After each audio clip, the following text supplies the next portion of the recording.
Hi, I'm Stephanie Kelly, and I'm the Executive Director for the Samaritans on Cape Cod and the Islands.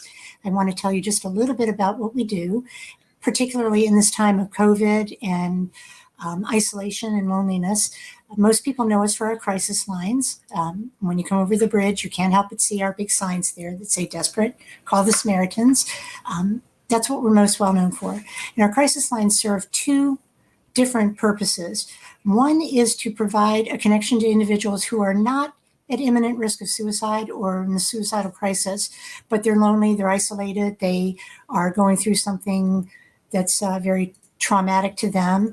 And the idea is that if we catch them and we're able to listen and provide support for them, then they won't get to that point where they feel like they would rather that they should die because no one is listening to them, no one's paying attention to what they're saying. The other population that we serve on there, we just recently became affiliated with the National Suicide Prevention Lifeline. We answer some of their calls in our center. So those calls tend to be more imminent risk, people who are really thinking of suicide and are reaching out to find and identify reasons to live.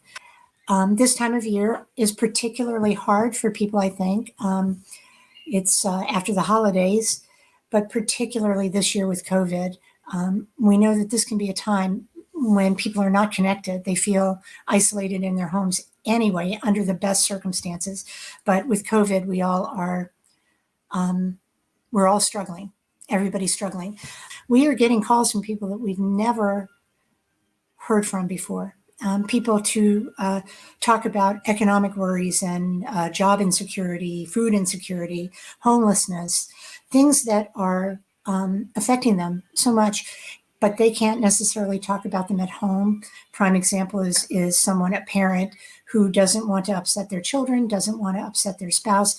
They can talk to us. They can call us and talk about it. And we know as Samaritans that talking about things is good. It relieves those pressures and anxieties and the depression. So we encourage anyone to call us. It doesn't have to be a crisis. You don't have to be suicidal. You just need someone to, if you just have the need for someone to talk to, we'll be there to listen. Our local number is 508-548-8900, and that's the Samaritans crisis line. We also have 800-893-9900 is our other number. And then the National Suicide Prevention Lifeline number is 800-273-8255. Our volunteer opportunities this year have adapted. We now offer remote opportunities where volunteers can answer calls in their own home. Support groups are on an online platform, and our other outreach programs have always been via telephone. So it's safe, and we've adapted quite well to this new world we're living in.